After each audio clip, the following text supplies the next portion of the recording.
Il n'a fallu qu'un éclair, moins d'une minute, et pourtant ces 47 secondes ont suffi à faire vaciller l'ordre politique établi en France. Face à une Marine Le Pen sûre d'elle fière d'avoir tendu un piège millimétré, le silence s'épaississait dans l'hémicycle. Elle savourait l'instant convaincu d'avoir réduit Sébastien Lecornu à l'état de figurant politique. Elle guettait le moment où ce jeune Premier ministre de 39 ans allait flancher regard fuyant hésitation, dans la voix peut-être même une réponse bancale. Elle se délectait déjà du malaise qu'il allait provoquer sous les projecteurs de toute la nation, et soudain il s'est levé, lentement comme si chaque geste était mesuré au millimètre. Et puis en quelques mots, Sébastien Lecornu a figé tout un hémicycle comme si le temps s'était arrêté net.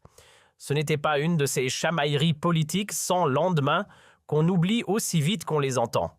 Non, ce n'était pas un simple duel verbal du mardi version standard Bourbon.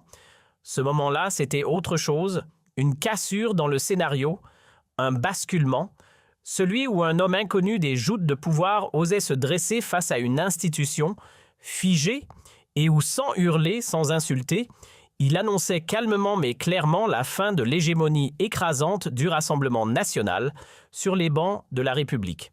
Cap sur le 15 janvier 2026, dans l'arène solennelle de l'Assemblée nationale à Paris. Pour Marine Le Pen, cette journée devait être une promenade de santé, un énième épisode de domination sans partage. Depuis les législatives tonitruantes de 2022, cela faisait 3 ans qu'elle consolidait pièce par pièce un empire d'influence parlementaire. Une mécanique huilée, une puissance politique que personne n'osait plus remettre en question. Aucune décision majeure ne pouvait voir le jour sans au minimum un signe de tête de sa part. Marine Le Pen, c'était un passage obligé. Tout chef du gouvernement fraîchement nommé savait que pour espérer gouverner tranquillement, il faudrait d'abord marcher sur des œufs, jouer les diplomates et parfois même courber l'échine en plein jour sous les caméras. Pour obtenir son aval, ou dans le meilleur des cas, son silence approbateur, 7 jours avant le verdict décisif de l'Assemblée, à la nuit tombée, une réunion aussi discrète que stratégique s'était tenue dans le fief feutré du 8e arrondissement parisien. Dans son bureau cossu décoré comme un musée de sa carrière, photo officielle poignée de main, historique campagne marquante, Marine Le Pen, bien installée dans son fauteuil en cuir, orchestrait la réunion.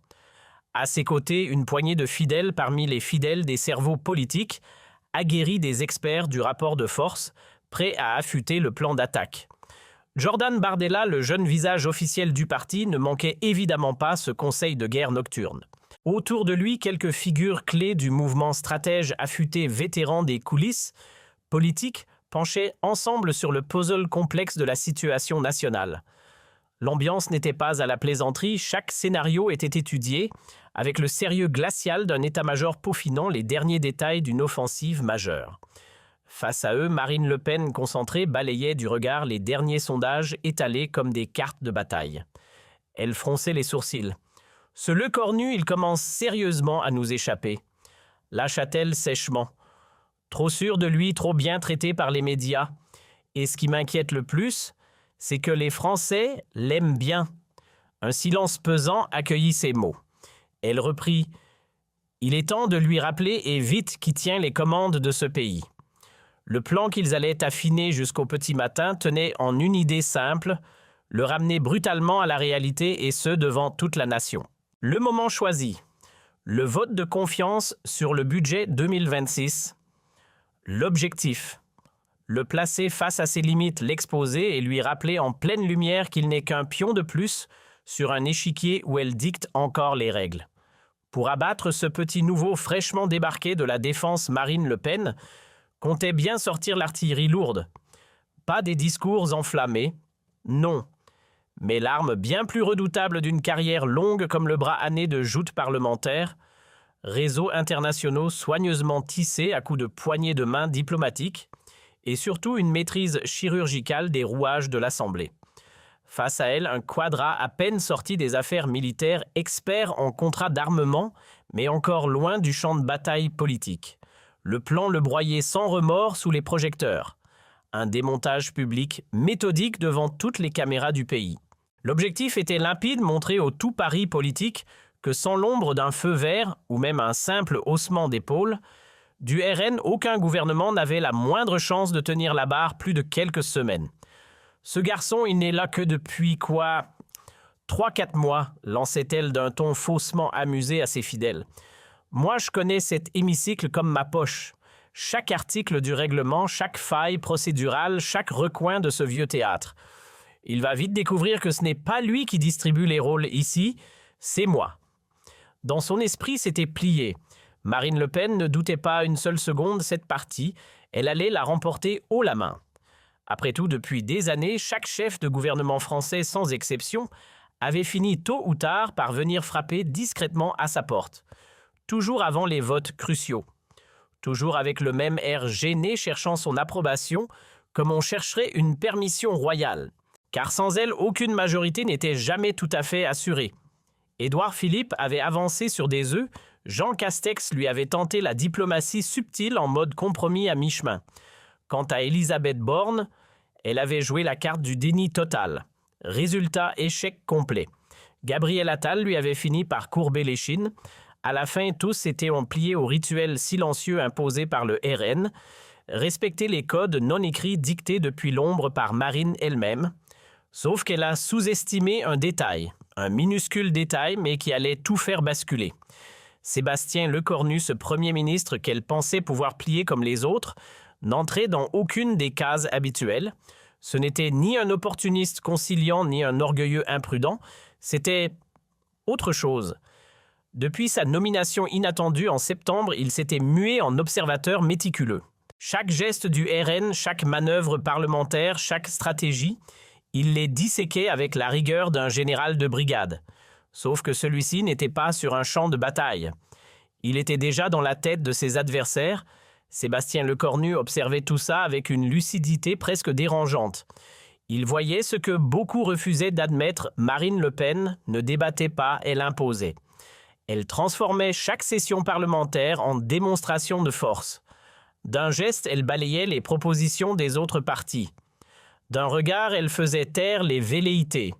L'Assemblée nationale. Pour elle, c'était son domaine privé, son petit théâtre, où elle écrivait elle-même le script et où les autres n'avaient qu'à jouer les figurants selon ses règles. Mais Lecornu, réputé pour son calme olympien et son esprit tactique aiguisé à l'école de la défense, n'avait pas l'intention de jouer ce rôle-là.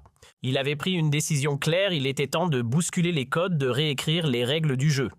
Et ce qu'aucun journaliste, aucun conseiller, pas même les plus proches de Macron, ne soupçonnait, c'est qu'il avait commencé à tracer sa propre stratégie dès le soir même de sa nomination dans l'ombre. Ni ses futurs ministres, ni les émissaires de l'Élysée ne savaient qu'un plan se mettait déjà en place en silence, mais avec une précision redoutable. Non, il ne travaillait pas seul. Dans l'ombre des projecteurs, 3 cerveaux agissaient avec une précision chirurgicale. 3 noms presque anonymes du grand public, mais que les murs du pouvoir connaissaient très bien. Des fantômes du système redoutables dans leur efficacité invisible, mais incontournable. La première, Claire Dubois, 52 ans. Une vétérane de la mécanique parlementaire passée maître dans l'art de manœuvrer entre les lignes du règlement. 15 années de coulisses passées à ausculter chaque article, chaque virgule, chaque faille du code institutionnel. Ce soir-là, elle avait posé un lourd dossier sur la table et lancé sans détour « Monsieur le Premier ministre Marine Le Pen a une faiblesse qu'elle ne voit même pas. Elle croit que l'arithmétique parlementaire suffit à gouverner. Elle pense que son armée de députés et son expérience suffisent à faire plier l'hémicycle. Mais elle oublie que, parfois, les règles qu'on croit dominer peuvent se retourner contre soi, si elles sont utilisées avec assez d'intelligence. » Le deuxième Thomas Mercier, 45 ans, autrefois plume, acéré du journal L'EM, aujourd'hui stratège de crise. Pendant 10 ans, il avait disséqué la montée du FN puis la mutation en RN. Il connaissait les rouages médiatiques de l'extrême droite sur le bout des doigts, et ce soir-là, il avait prévenu Lecornu d'un ton grave « Elle va tenter de vous piéger dès la première grande session ». C'est sa méthode favorite avec les nouveaux, une provocation bien pensée, une phrase assassine devant les caméras. Vous réagissez sous le coup de l'émotion et ensuite elle vous cloue au pilori médiatique pendant des semaines. Elle fait ça à chaque fois. Et le dernier, c'était lui. Jean-Marc Fontaine, 67 ans, une véritable encyclopédie vivante de la VE République. Un professeur respecté, craint même par certains, tant ses analyses étaient précises et tranchantes. Cette nuit-là, ils étaient 4 autour de la table à plancher jusqu'à ce que le ciel blanchisse. Pas de pause, pas de fatigue. À 6 heures du matin, Claire lança une idée audacieuse, presque imprudente. Silence. Puis un léger sourire apparut sur le visage de l'écornu. « Si on se plante, ma carrière explose en vol. »« Et si ça marche ?» lança Mercier les yeux brillants. « Alors Marine saura qu'elle n'a plus le monopole du jeu. » 15 janvier 2026. Assemblée nationale. L'hémicycle est plein à craquer. L'air est dense, chargé d'électricité. Le moment que toute la France politique attendait. Marine Le Pen entre entourée de son cercle rapproché droite, sûre d'elle, presque conquérante. 15h30, le coup d'envoi est donné. C'est elle qui ouvre le bal naturellement. Elle monte à la tribune d'un pas ferme. « Mesdames et messieurs les députés !» commence-t-elle avec son ton de grande oratrice. « Je me réjouis que nous puissions échanger sur l'avenir de notre pays. » Puis son regard se tourne lentement vers Lecornu comme un rayon laser. Le pays traverse une crise. L'inflation monte, le chômage stagne, l'insécurité explose. Et voilà que Macron nous envoie un Premier ministre fraîchement débarqué. Un jeune, sans expérience, issu des casernes. Le message inutile de le décrypter pour elle, Lecornu n'avait pas sa place ici. Monsieur Lecornu connaît les tableaux Excel des marchés d'armement, pas les files d'attente aux urgences. Acheter des avions de chasse n'est pas gouverner un pays. La France ne se pilote pas comme un escadron de Rafale. Lançait Marine en déroulant tranquillement le piège qu'elle avait patiemment tissé. Puis elle enchaîna le ton toujours calme, mais le scalpel déjà enfoncé. Ce budget, un copier-coller froid pondu à Bercy par des technocrates en costume déconnecté de la vraie vie, des cerveaux formatés à l'ENA qui n'ont jamais respiré l'odeur d'un atelier qui ferme ou vu un couloir d'hôpital déserté par manque d'infirmiers. À chaque mot, les bancs du RN s'enflammaient d'applaudissements. Marine souriait, savourant les faits. Ce qu'il manque à ce budget, ce ne sont pas des chiffres, c'est la France. Ce sont les Français. Et surtout, c'est une chose, la priorité nationale. Puis d'un ton plus dur, elle vira à l'attaque directe. « Monsieur le Premier ministre, votre loyauté à l'égard du président est admirable. Mais il y a une ligne rouge, on ne sacrifie pas une nation pour plaire à un homme. » Silence glacial dans l'hémicycle. Vous étiez peut-être compétent pour gérer la défense, mais diriger un pays, c'est une autre guerre. Une guerre contre l'oubli du peuple. Et surtout une résistance face aux ordres venus de Bruxelles. Et là, le piège s'est refermé. Doucement. Implacablement. Marine Le Pen, avec ce calme presque théâtral, a sorti une feuille. Pas un discours, une liste, une arme. « Monsieur le Premier ministre », déclara-t-elle en brandissant le papier comme une preuve à charge, « voici quelques questions toutes simples, le genre que n'importe quel citoyen pourrait poser en bas de chez lui. Si vous êtes incapable d'y répondre, alors peut-être que votre place n'est pas ici, mais ailleurs. » Un frisson a parcouru l'Assemblée. Silence de plomb. Même les députés de la majorité échangeaient des regards inquiets. Marine, elle prenait son temps. Elle voulait que chaque mot résonne. Première question, très basique. Combien coûte une baguette aujourd'hui dans une boulangerie française? Lecornu n'a pas bronché. Il fixait droit devant lui, visage impassible. Il savait exactement ce qui était en train de se jouer. Ce n'était pas une vraie question. C'était une embuscade. Et puis elle a enchaîné avec un sourire qui disait « Déjà, j'ai gagné ». Deuxième question, quel est le salaire mensuel moyen d'une infirmière dans un hôpital public? Marine sentait qu'elle tenait sa proie. Les applaudissements du RN montaient crescendo. Troisième question, combien de migrants sans papier ont franchi nos frontières l'an dernier? Et ce n'était que le début. Les questions tombaient une à une, méthodiques, aiguisées comme des scalpels. Toutes avaient un seul but, peindre Lecornu en technocrate coupé du monde réel, loin des boulangeries, des hôpitaux, des frontières, loin de la France qui vit, qui saigne et qui attend des réponses. Quatrième question, combien d'exploitants agricoles français ont mis la clé sous la porte à cause des directives venues tout droit de Bruxelles en 2025? Pause dramatique. Regard appuyé vers Lecornu. Cinquième, quel est exactement le taux de chômage dans les fameuses zones prioritaires? À chaque fin de phrase, Marine fixait le cornu droit dans les yeux, comme un professeur attendant l'échec d'un élève mal préparé. Son regard oscillait entre le défi narquois et le mépris calculé. Puis, se tournant vers l'ensemble des députés, elle leva légèrement les bras comme pour mieux haranguer la foule. « Vous constatez vous-même, chers collègues. » Elle ponctua sa déclaration d'un geste théâtral digne d'un discours en campagne. Notre Premier ministre tout neuf est incapable de répondre à ces questions élémentaires parce qu'il ne connaît pas le pays qu'il prétend gouverner. Pas celui des statistiques, non. Celui de la vraie vie, celui qui se lève tôt, celui qui galère. Puis vint le coup final enfoncé avec un calme glacial. Il maîtrise sur le bout des doigts les fauteuils moelleux de Matignon, les dorures de l'Élysée et les buffets 5 étoiles des sommets de l'OTAN. Mais la France des fins de mois difficiles, des mains abîmées, des combats silencieux, il l'ignore. Complètement. À cet instant précis, le piège était verrouillé. Répondre, c'était risquer l'erreur. Se taire, c'était confirmer l'accusation. Une manœuvre imparable. Une mécanique sans échappatoire, et Marine le savait. Voici donc ma suggestion constructive, bien sûr. Lança Marine avec l'air faussement bienveillant de celle qui vous enfonce un couteau dans le dos. En vous serrant la main, elle dévoilait à présent sa dernière carte, l'ultime coup posé avec un calme désarmant. Je propose que ce vote de confiance soit simplement reporté de quelques semaines. Cela laissera à M. Lecornu le temps de découvrir la vraie France, celle des ouvriers, des agriculteurs, des soignants. Qu'il prenne le train, qu'il sorte de son bureau climatisé, qu'il se salisse un peu les chaussures. Et quand il aura compris ce qu'est vraiment ce pays, alors là, nous pourrons envisager de voter. La gifle était habile mais brutale. En une phrase, elle venait d'annoncer publiquement « Ce Premier ministre n'est pas prêt. Il lui faut des cours de rattrapage. » Et pour s'assurer que l'humiliation soit complète, elle éleva le ton, plantant le clou. « Si M. Lecornu refuse cette proposition raisonnable, alors nous rejetterons son budget et ce sera à nous d'expliquer au peuple pourquoi nous n'avons pas soutenu un gouvernement incapable de les comprendre. » Elle est ensuite retournée à son siège, le sourire large, les épaules détendues. Pour elle, la scène venait de s'achever comme prévu. Tout était parfaitement exécuté, rideau. Elle s'attendait à un classique, un repli stratégique, quelques mots maladroits, peut-être même un petit sourire gêné.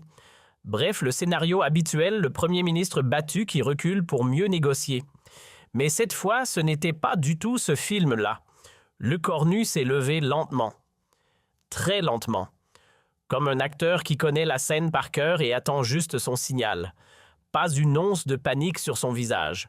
Au contraire, l'allure de quelqu'un qui avait visualisé ce moment des centaines de fois. « Madame Le Pen » lança-t-il d'un ton posé étonnamment solide, « je vous remercie pour cette introduction particulièrement instructive. » Un frisson parcourut l'hémicycle. Son calme n'était pas banal. Il avait ce genre de sérénité inquiétante qui précède les grandes répliques. Marine Le Pen, elle s'était légèrement tendue, instinctivement, comme si son corps avait compris avant son esprit que le vent venait de tourner. Lecornu s'approcha du micro, planta ses yeux dans ceux de sa rivale.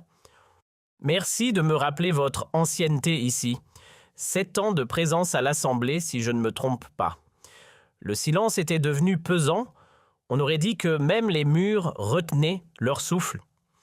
Permettez-moi maintenant de partager moi aussi quelques éléments factuels.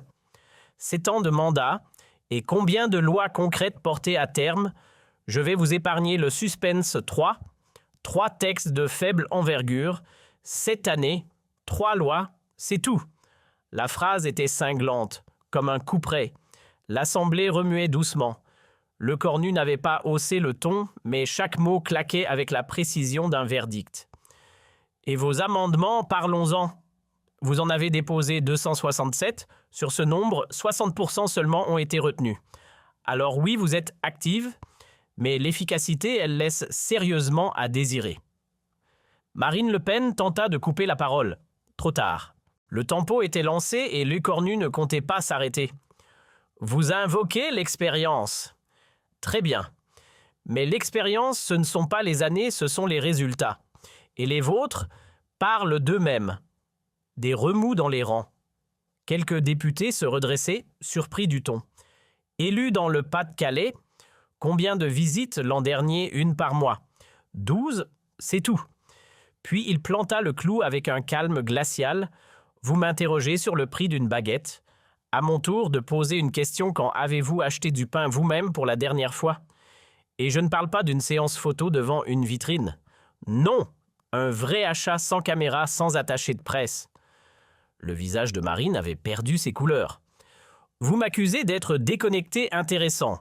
Vous vivez dans un appartement cossu de 200 mètres carrés dans le très chic 16e arrondissement. Vous ne prenez que la première classe et vos dîners se passent dans des restaurants étoilés. Et c'est à moi que vous venez parler de la réalité du peuple. Chaque mot tombait comme un coup de marteau. Jetons un œil à votre planning de 2025, voulez-vous? Vous avez mis les pieds dans 23 départements. Pas un de plus, moi 67 départements visités en 2 ans. Et le contraste fit l'effet d'un électrochoc. Vous évoquez le monde agricole parfait. Combien de jours passés en 2025 sur le terrain dans une ferme à parler aux agriculteurs? 0. Aucun. Il marqua une pause puis continua implacable. Moi 12 jours. 12 journées entières dans des exploitations à écouter, à comprendre. Un silence s'était installé. Vous parlez des soignants, très bien. Alors dites-nous pourquoi votre groupe a-t-il voté contre l'augmentation de leur salaire? Les applaudissements des députés RN s'étaient subitement éteints. L'ambiance avait basculé. Puis le cornu porta le coup final sans hausser le ton, mais avec une fermeté glaciale. Et maintenant, votre fameuse proposition, que je m'offre quelques semaines de pause pour apprendre à connaître la France. Il se redressa lentement, fixa la salle entière. Voici ma réponse: non. Le mot claqua dans l'air. Non, car pendant que vous orchestrez vos mises en scène, des Français attendent qu'on agisse. Des hôpitaux sont en sous-effectif, des écoles tombent en ruine. Il conclut d'un ton net: non, parce que je ne suis pas ici pour faire du théâtre, je suis là pour gouverner. Et soudain, c'est toute l'Assemblée qui retint son souffle. Ce budget n'est pas sorti d'un chapeau. Il est le fruit de mois de concertation, de dizaines de réunions, de centaines d'heures à écouter, à corriger, à affiner. Et vous savez ce qu'on y trouve, Madame Le Pen? Il marqua une pause, la regardant droit dans les yeux. À des revalorisations salariales pour nos soignants, des subventions pour ceux qui nourrissent la nation, des fonds pour renforcer nos forces de l'ordre. Bref, du concret, du solide, du nécessaire. Chaque mot s'opposait frontalement au discours de Le Pen. Mais évidemment, vous n'en avez pas soufflé mot. Pourquoi? Parce que ça ne cadre pas avec le scénario que vous voulez vendre. Alors vous déformez. Vous travestissez la réalité. En clair, vous mentez. La salle frémit. L'accusation était directe sans détour. Voici donc ce qui va se passer, enchaîna-t-il sans changer de ton. Le vote n'aura pas lieu dans 3 semaines, ni demain. Il se tient aujourd'hui, ici, maintenant. Sa voix était calme et tranchante comme une lame. Faites votre choix. Si vous estimez que ce budget est mauvais, alors votez contre. Prenez vos responsabilités. Il marqua un temps, puis ajouta plus froid encore. Mais si vous votez non simplement pour semer le désordre, pour faire un coup politique de plus, alors les Français comprendront. Ils verront clair dans votre jeu. L'avertissement était lancé, sec net, sans appel. Les Français vont enfin voir clair dans votre posture. Vous n'êtes pas là pour faire avancer le pays, vous êtes là pour dire non à tout le temps. Son regard était posé tranchant. Vous ne construisez rien. Vous cassez, vous contestez, vous exploitez. C'est votre seule stratégie à alimenter le chaos. Il marqua un temps. Vous savez ce qui nous distingue, vous et moi? Vous instrumentalisez la détresse des Français comme un tremplin électoral. Moi, je veux l'éradiquer parce que cette détresse, je l'ai connue. Dans ma chair, dans ma vie. Le contraste était brutal, éloquent. Je ne viens pas des palais dorés. Je suis né à Rouen. Il parlait sans notes, avec une sincérité désarmante. Mon père passait ses journées sur les chaînes d'une usine automobile. Ma mère courait les couloirs d'un hôpital public, blouse blanche sur le dos, cerne sous les yeux. Il inspira. J'ai grandi dans un appartement exigu avec des murs trop fins et un chauffage trop faible. Mes études, je ne les dois à personne d'autre qu'à la République et à ses bourses. L'histoire frappait juste, l'authenticité était impossible à contester. Je ne suis pas un héritier. Il le dit sans hausser le ton, mais chaque mot sonnait comme une gifle. Je n'ai pas reçu mon mandat par piston familial. Je n'ai pas grandi entouré de dorures dans les beaux quartiers de Paris. Le contraste était violent. Ce que j'ai, je l'ai mérité. Pas grâce à un nom de famille, mais grâce à chaque dossier traité, chaque responsabilité assumée, chaque jour travaillé. Les non-dits étaient assourdissants, et personne n'ignorait à qui ces piques étaient destinés. Puis le silence, un silence tendu, chargé, et là il s'est figé, s'est tourné vers Marine Le Pen, l'a regardé droit dans les yeux, il a pris une longue inspiration.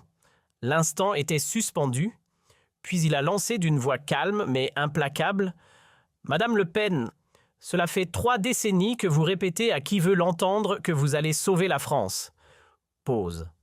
Choc. Mais soyons honnêtes, la seule chose que vous ayez vraiment réussi à préserver, c'est votre carrière. Une carrière bâtie non pas sur l'unité, mais sur la peur, l'exagération et les illusions. C'était dit. Et l'Assemblée entière a retenu son souffle. Un silence glacial s'était abattu sur l'hémicycle. Plus personne ne bougeait. L'atmosphère était figée comme pétrifiée dans l'instant. On aurait juré entendre le froissement d'une feuille, tant le choc était total. Marine Le Pen, habituellement si redoutable, était là figée, comme pétrifiée dans une statue de sel. Son visage ne laissait filtrer aucune émotion, mais ses yeux, eux, trahissaient tout l'impact, la surprise, la gifle politique en plein visage. Les députés du Rassemblement national muets, désorientés, incapables de camoufler leur embarras. Mais Lecornu n'en avait pas fini. Il enchaîna calme et implacable. « À quel moment déciderez-vous, madame, de servir réellement ce pays, plutôt que de l'instrumentaliser pour vos calculs personnels ?» La phrase tomba comme un couperet. Plus violente que n'importe quelle attaque directe, elle résonnait comme une vérité qu'on n'ose jamais formuler à voix haute. Une vérité nue. Et là, pour la toute première fois, Marine Le Pen resta muette. Pas un mot. Pas une réponse. Rien. Le silence était devenu son seul refuge. Le président de séance tenta tant bien que mal de reprendre la main. « Monsieur le Premier ministre Lecornu sans détour. J'ai dit ce que j'avais à dire. Je demande le vote, immédiatement. Un mouvement aussi rapide que chirurgical. Une manœuvre d'échec parfaitement exécutée. Et il avait le droit pour lui, article 49 alinéa 3 de la Constitution. Je l'active officiellement. » Dans les gradins, Claire Dubois esquissa un sourire satisfait. C'était exactement ce que prévoyait leur plan, jusqu'au timing. Le vote dura à peine 3 minutes, mais dans cette ambiance tendue, c'était une éternité. Puis l'écran afficha les chiffres 220 pour, 200 contre. Mais le vrai séisme n'était pas là. 50 députés du RN s'étaient abstenus. Une première historique. Une rébellion silencieuse mais retentissante. Marine Le Pen fixait l'écran comme si elle venait de voir un mirage. Ce n'était pas juste un revers électoral. C'était une humiliation intime, une déflagration politique et la toute première fissure dans sa façade de contrôle total. Lecornu se leva lentement, salua l'Assemblée d'un simple hochement de tête et quitta la salle. Pas de poing levé, pas de sourire provocateur, juste un homme digne qui venait d'exécuter une mission. Dans les couloirs du palais Bourbon, les micros jaillissaient de toutes parts, les caméras déjà braquées sur lui. Monsieur Lecornu a un mot sur ce qui vient de se passer. Une réaction à cette, disons, correction publique. Ce n'est pas une revanche ni un triomphe personnel, a-t-il tranché avec calme. C'est simplement un mandat. Un mandat clair. Maintenant, on se met sérieusement au travail. Dans les heures qui suivirent, c'était un véritable raz-de-marée. Partout sur les réseaux, Lecornu vs Le Pen explosaient les tendances. Numéro 1 dans toute la francophonie, les vidéos de l'échange s'envolaient, ont vu des millions en à peine quelques heures. Du côté du RN, c'était la panique absolue. Marine Le Pen, cloîtrée dans son bureau, refusait le moindre contact. Elle n'arrivait pas à détacher son esprit d'un seul chiffre 50. 50 abstentions dans son propre camp. 50 fissures dans une façade d'autorité qu'on croyait inébranlable. Le lendemain matin, la presse s'était mise en mode clairon. Le Figaro l'écornu ridiculise Le Pen à l'Assemblée Libération. Le Premier ministre démonte la mécanique RN pièce par pièce Le Monde, un style nouveau contre les populismes précis, implacables, efficaces. Dans les semaines qui ont suivi, les conséquences ont été implacables. La chute fut brutale, 6 points en moins pour Marine Le Pen dans tous les baromètres d'opinion. Son image de chef incontesté s'était effritée, fissurée de l'intérieur. En face, Lecornu lui avait changé de stature. Ses ministres le saluaient avec un nouveau respect. Ses opposants, même les plus acerbes, ne le prenaient plus à la légère. Mais le vrai séisme était ailleurs. Pendant trop longtemps, les partis traditionnels avaient reculé par peur face au Rassemblement national. Lecornu avait renversé la table, prouvé qu'il était possible de répliquer au discours populiste sans céder à la caricature avec des chiffres du sang-froid et une clarté chirurgicale. Bientôt, on ne parlait plus que de la tactique Lecornu dans les couloirs politiques. Ce qui n'était au départ qu'une réplique brillante devenait un modèle à suivre, une arme politique à part entière. En avril 2026, Marine Le Pen tenta une reconquête désespérée. Un rassemblement massif à Lyon, 8000 partisans chauffés à blanc. Sur scène, elle tonna « Ce Premier ministre pense pouvoir nous ridiculiser » et la foule rugit « Démission ». Mais face à ce baroud d'honneur, Lecornu dégaina l'arme la plus inattendue, le silence. Aucune réponse, aucun commentaire, rien. Et c'est peut-être ça qui l'a achevé politiquement. Marine peut continuer son monologue. Moi, je m'occupe de la France. Voilà ce que répondait Lecornu inlassablement à chaque nouvelle pique médiatique de Le Pen. Aucune joute verbale, aucun détour sur les plateaux télé. Il restait muet, concentré, en action. Et cette indifférence glaciale, presque méprisante, valait 1000 ripostes cinglantes. Elle l'attaquait tous azimut. Lui se contentait de 2 mots « je travaille », un silence qui la rendait folle. Elle semblait piégée dans sa propre obsession, incapable de tourner la page. Juin 2026, le verdict de l'opinion publique tombe. Un sondage fracassant révélait 62% des Français adhéraient désormais pleinement à la méthode Lecornu. Mais le plus spectaculaire, un tiers des électeurs RN eux-mêmes jugeaient que leur parti devrait arrêter la confrontation stérile et devenir plus utile, plus constructif. Un mini-séisme idéologique. Puis, en septembre, un fait divers inattendu secoue le paysage politique. Lors d'un déplacement en province, Lecornu échappe de peu à une agression physique. Un moment tendu. Mais loin de l'affaiblir, cet épisode ne fait que renforcer son image d'homme d'État confronté à la dure réalité. L'auteur de l'attaque, un activiste radical gravitant dans l'orbite du RN. Tout laissait penser à une occasion rêvée pour Lecornu d'abattre Marine Le Pen définitivement. Mais non, lors d'un discours officiel, son ton était clair, posé, presque solennel. « Je m'oppose fermement à toute généralisation. Ce geste violent, aussi inacceptable soit-il, ne doit pas être utilisé pour salir tout un mouvement politique. » Un message rare, équilibré. Il condamnait la violence sans céder à la facilité d'en tirer profit. Toute la classe politique était bouche bée. Pas un mot de vengeance, aucune attaque gratuite. Marine Le Pen, elle-même manifestement surprise, a dû sortir de son personnage habituel. Je tiens à exprimer ma reconnaissance envers le Premier ministre pour sa retenue et sa droiture. Pour la première fois depuis des années, ces mots ne portaient ni pique ni venin. Le Pen glisse un bulletin favorable pour soutenir un amendement du gouvernement Lecornu. Un choc symbolique, un tremblement de terre politique. Elle venait de réaliser peut-être trop tard que son vieux logiciel d'opposition perpétuelle ne faisait plus recette, et que désormais même ses propres électeurs en voulaient davantage. Ce 11 novembre, devant le monument aux morts, dans le silence solennel des drapeaux, ils ont échangé une poignée de main, captée par toutes les caméras. « Vous avez remporté cette bataille politique », murmura-t-elle presque résignée. « Ce n'est pas une victoire de stratégie, madame. C'est l'avenir du pays qui est en jeu. » Justement, c'est pour cela que vous l'avez emporté. Quelques mots à peine, un échange fulgurant, mais à cet instant précis, une ère s'est discrètement refermée. Un an pile après ces 47 secondes qui ont redéfini le paysage politique, la scène française est méconnaissable. Le Cornu solide comme jamais incontesté. Le Pen affaibli, mis en doute jusque dans ses propres rangs. Les débats, moins de slogans, plus de faits. Moins d'émotions, plus de raisons. La politique française a pris un virage. Net, irréversible. Dans les couloirs feutrés des IEP de Tours à Bordeaux, un nouvel objet d'étude est apparu le moment le Cornu devenu presque cas d'école. Comment désamorcer le populisme avec calme et preuves à l'appui? Comment résister aux provocations sans tomber dans le piège de la surenchère? Et surtout, comment retourner une attaque soigneusement construite contre son propre instigateur? Sans lever la voix, Marine Le Pen, elle n'a pas seulement perdu un duel, elle a encaissé une révélation politique.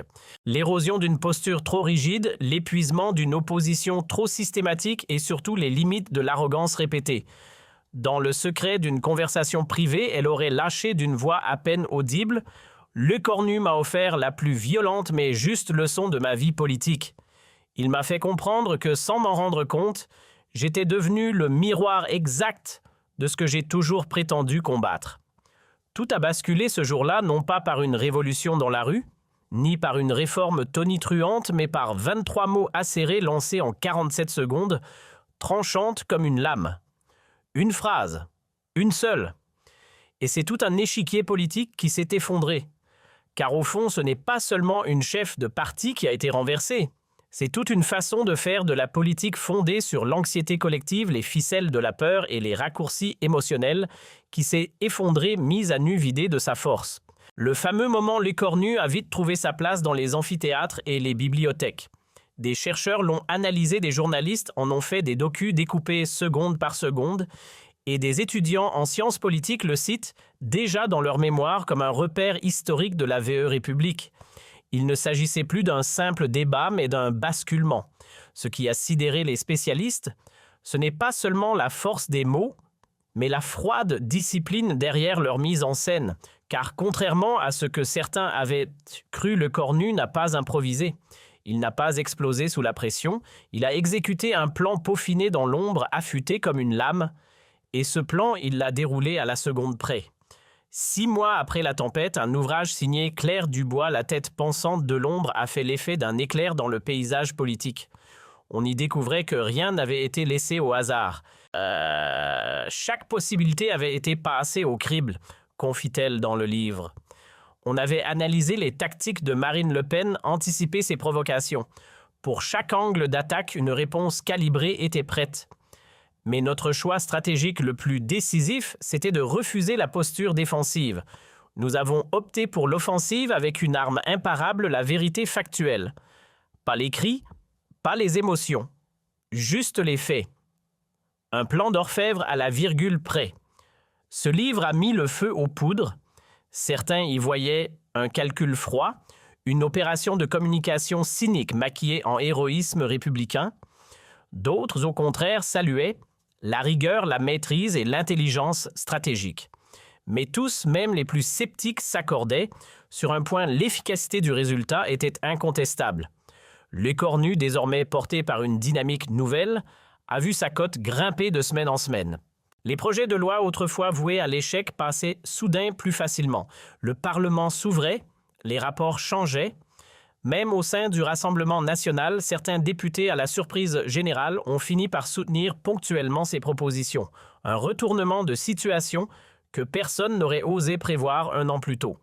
Après sa chute retentissante, Marine Le Pen a tout simplement disparu des radars. Plus d'interviews tonitruantes, plus de phrases choc. Pendant des semaines, son nom s'est fait rare, presque absent des écrans. Et lorsqu'elle reprenait timidement la parole, sa voix était posée, ses mots soigneusement choisis à des années-lumière de ses envolées habituelles. Le ton rugissant avait cédé la place à une prudence presque inhabituelle. Une métamorphose forcée provoquée par une gifle politique en pleine assemblée. Tandis que Marine battait en retraite, un autre visage commençait à s'imposer.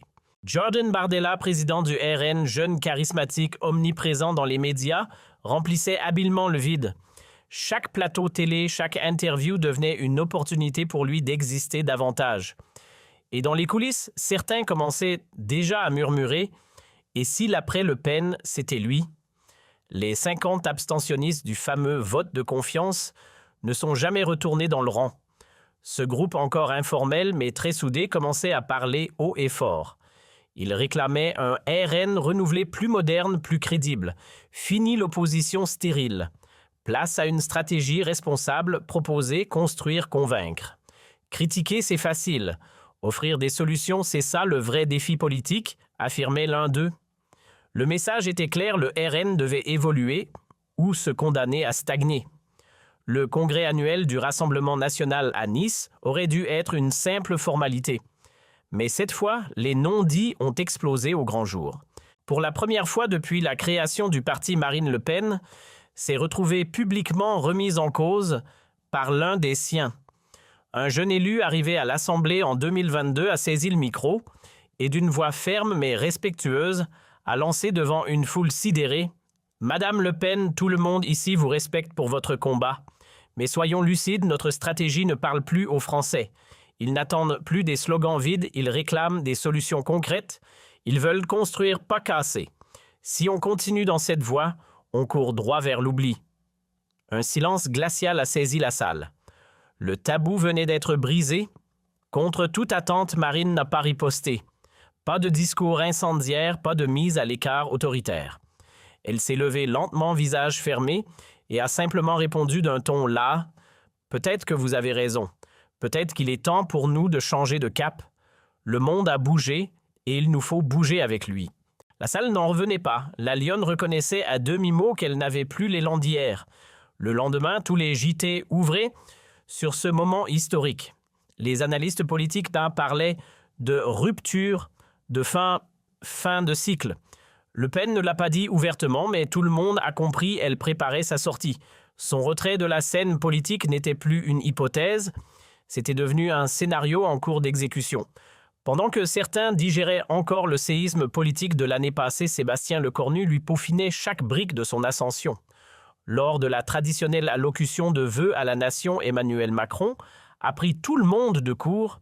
Ce Premier ministre a prouvé qu'une autre façon de gouverner était non seulement possible, mais efficace, a-t-il déclaré. Il incarne une fermeté apaisée, un respect de l'opposition et surtout une capacité à convaincre par les faits plutôt qu'à séduire par les cris. Un hommage appuyé, trop appuyé, mais dans l'ombre des projecteurs, une inquiétude naissait. Car à force de gravir les sommets, Lecornu commençait à éclipser celui qui l'avait nommé. Les sondages le disaient, sans détour, les Français placèrent désormais plus de confiance dans le locataire de Matignon que dans celui de l'Élysée. Et cette inversion symbolique du pouvoir commençait à sérieusement faire grincer. Très vite, les couloirs de la presse bruissaient de murmures. Des fuites, des confidences orchestrées, peu importe. Une rumeur prenait de l'ampleur, Macron envisagerait de se séparer de Lecornu. Non pas pour incompétence, mais parce que le Premier ministre devenait trop populaire, trop crédible, trop présidentiable. Matignon et l'Élysée à nouveau sur un fil tendu. Conscient de l'ambiance électrique qui planait entre Matignon et l'Élysée, Lecornu a joué la carte du tact. Dans chacune de ses interventions publiques, il glissait habilement des éloges à l'égard de Macron, répétant que son action s'inscrivait dans le cadre défini par le chef de l'État. Jamais un mot de trop, pas une seule phrase ambiguë sur l'avenir. Mais c'est précisément cette posture humble, presque effacée, qui a renforcé l'image d'un homme d'État réfléchi, loyal au-dessus des querelles de pouvoir. Et le paradoxe s'est imposé, plus il évitait les projecteurs, plus il l'éclairait. Mais alors que le jeu d'équilibre semblait bien rodé, un événement imprévu est venu tout chambouler. Lors d'un sommet européen sous haute tension, Lecornu a littéralement électrisé la salle des chefs d'État. Face à ses homologues parfois réticents, il a défendu les intérêts français avec une éloquence chirurgicale et une fermeté impressionnante. Résultat, plusieurs avancées économiques majeures ont été obtenues au profit de la France. À Paris même, l'opposition traditionnelle n'a pu que saluer la performance. Et comme pour officialiser ce moment d'émergence internationale, le magazine Time a frappé fort une sans équivoque « The New Face of French Politics », L'article dressait le portrait d'un dirigeant à la croisée des vertus politiques oubliées, lucidité tactique, courage assumé et droiture personnelle. Un cocktail étonnamment peu courant dans l'arène politique contemporaine. Cette reconnaissance venue de l'étranger n'a fait que consolider sa stature nationale. En France, les courbes de sondage s'envolaient. Un Premier ministre plébiscité à 67% d'opinion favorable, du jamais vu depuis bien longtemps. Fait encore plus frappant chez les électeurs de droite comme d'extrême droite, son image progressait à une vitesse surprenante. Et celle qu'on attendait le moins dans ce registre a fini par lâcher une bombe médiatique. Marine Le Pen, interrogée à la télévision en avril, a lâché cette phrase inattendue « Le cornu reste un adversaire ». Mais je dois avouer qu'il a bousculé les codes. Il a prouvé qu'on peut obtenir des résultats sans tomber dans la caricature populiste. Une leçon que chacun d'entre nous devrait méditer. Ces mots pourtant simples ont scellé un moment de bascule. Ce n'était plus un duel parlementaire isolé. Ce 15 janvier 2026 entrait définitivement dans l'histoire comme le point de rupture. Le début d'un nouvel âge politique en France. Le cornu n'avait pas simplement gagné un débat, il avait redéfini les règles du jeu. Aujourd'hui, certains historiens n'hésitent même plus le fameux « moment Le Cornu » figure désormais aux côtés des jalons majeurs de la VE République. On l'évoque dans le même souffle que le discours de Bayeux de Gaulle en 1946 ou encore la dissolution surprise de l'Assemblée par Chirac en 1997. Mais au-delà des analyses savantes et des parallèles historiques, ce qui touche vraiment, c'est la dimension profondément humaine de cet événement. Car au centre de cette scène, il y avait un homme de 39 ans sans lignée politique, sans nom célèbre, venu d'un environnement modeste et qui a osé faire face à une figure imposante de la politique française. Il aurait pu esquiver, il aurait pu reculer, il a choisi de dire ce qu'il pensait posément, sans haine, sans effet de manche. Il a préféré l'épreuve aux émotions, la rigueur au spectacle et le respect à l'invective. Et si l'on devait vraiment retenir quelque chose de ce 15 janvier, ce ne serait pas une astuce de communication ni une manœuvre de stratège, mais une démonstration rare de courage, d'honnêteté intellectuelle et de foi dans la force tranquille des faits. Peut-être est-ce là la plus grande leçon du moment Le Cornu. Aujourd'hui, dans les salles de classe des lycées aux amphis de sciences politiques, on évoque souvent ce moment précis. Pas parce que tous approuvent le programme de Le Cornu, non, mais parce qu'il a incarné une autre façon de faire de la politique, une politique sans slogan creux, sans posture, sans haine. Ce que les jeunes admirent, en tête, c'est sa rigueur, sa retenue et son refus catégorique de sombrer dans la facilité populiste. C'est peut-être ça le legs le plus précieux de ces fameuses 47 secondes.